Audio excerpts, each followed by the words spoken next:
Bem, pessoal, eu fiz um vídeo short, vocês acabaram perguntando muito sobre canabidiol. Por que tá essa confusão? O conselho não quer liberar, depois voltou atrás, né? E para vocês entenderem a lógica, né? E serve também para as outras medicações. A gente conversou muito aqui, né, quando teve vacina, Covid, sobre evidência científica. Então, vocês sabem, estudo fase 1, fase 2, fase 3, né? Isso vai servir esse conceito que vocês entenderam durante a pandemia para entender também canabidiol e outras drogas que às vezes vão surgindo, são novas, né? Tudo em medicina que a gente fala é baseado em evidência. Pelo menos a gente tenta ser baseado em evidência. Como assim? Precisa ter estudos humanos dizendo que aquela intervenção, que aquele remédio funciona. Obviamente, dentro da sociedade, alguns remédios, algumas drogas, como é o caso do cannabis, o caso da maconha, de uma série de coisas, ela gera um monte de polêmica moral, mas que não tem lógica nenhuma dentro da ciência, do pseudocientífico, né? As drogas, os remédios, eles surgiram de coisas que a gente encontra na natureza. Então, porque alguém fuma maconha, porque você não gosta de uma pessoa que fuma maconha, porque você acha que isso tem todo risco, tem venda ilegal, não tem nenhum impacto no seu pensamento científico. E não pode ter nenhum impacto no seu pensamento científico, né? E o que é que acontece? Existem algumas doenças que o grau de evidência é muito bom para o uso do canabidiol. Em especial as epilepsias. Então, se você pega, por exemplo, eu peguei antes de fazer esse vídeo, né, a referência mais conceituada, né, que a gente chama do PubMed, que é o Google médico, mas com a curadoria. Então, só entra lá artigos de revistas conceituadas, tem uma série de critérios para entrar, e é o mais, vamos dizer assim, conhecido do mundo, e todo mundo utiliza essa ferramenta para buscar, né?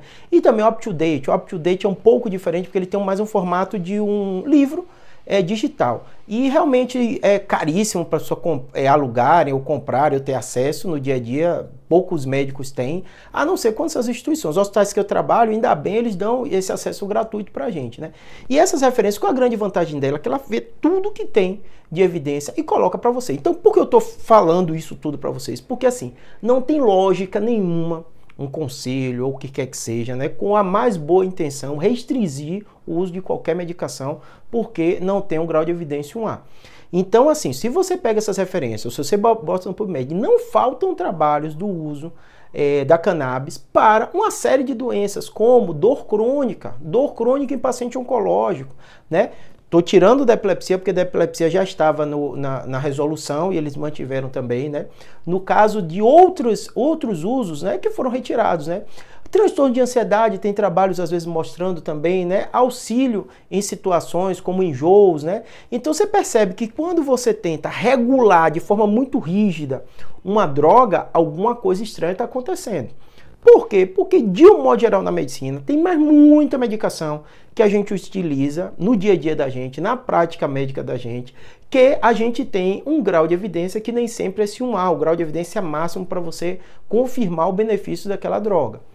Vacina é completamente diferente, né? Para vocês não confundirem, né? Que você está prevenindo. Então, a maioria das drogas ou dos remédios que chegam para a gente, muitas vezes a gente faz. Inclusive, às vezes, usos off-label. O que é uso off-label? Que não é uma coisa estranha da prática médica, não. Eu faço isso, todo médico faz isso, né? Que são remédios que muitas vezes eles são utilizados, já tem alguns trabalhos mostrando, e às vezes você está no contexto de um paciente que ele já está naquele limite. Você já usou várias coisas, usou vários remédios e ele não está funcionando e você tem que às vezes utilizar. Óbvio que você vai explicar isso para o paciente, dizer como surgiu. Eu canso de dizer para pacientes no meu dia a dia médico isso, essa droga, porque às vezes ele pega uma bula, por exemplo, é muito comum às vezes existe enxaqueca. Sei lá, eu tenho um paciente que acompanha com tumor, com cisto aracnoide, ele também enxaqueca e eu acabo tratando. E aí eu dou um remédio que começou com antidepressivo, então na bula está muita coisa falando de antidepressivo, mas serve para enxaqueca. Ele começou às vezes como anticonvulsivante, mas serve também para enxaqueca. Então eu explico. É um remédio classicamente usado para isso, mas no caso eu estou usando para isso. Então, realmente, esse cancelamento dessa resolução e discutir melhor com a sociedade foi a melhor decisão mesmo, né? A gente não pode deixar os nossos preconceitos, o que quer que seja que a gente tenha na nossa cabeça, o medo, o uso, às vezes, de uma substância de forma equivocada, ele inundar nosso pensamento científico. O pensamento científico tem que ser o quê? Baseado em evidência. E o cannabis e outros, ele tem uma evidência boa. Nem sempre é 1A, o grau de evidência máximo, mas boa para uma série de coisas. Deu exemplo de dor crônica, né? De ansiedade e outras coisas, tá bom? Espero que tenha ajudado.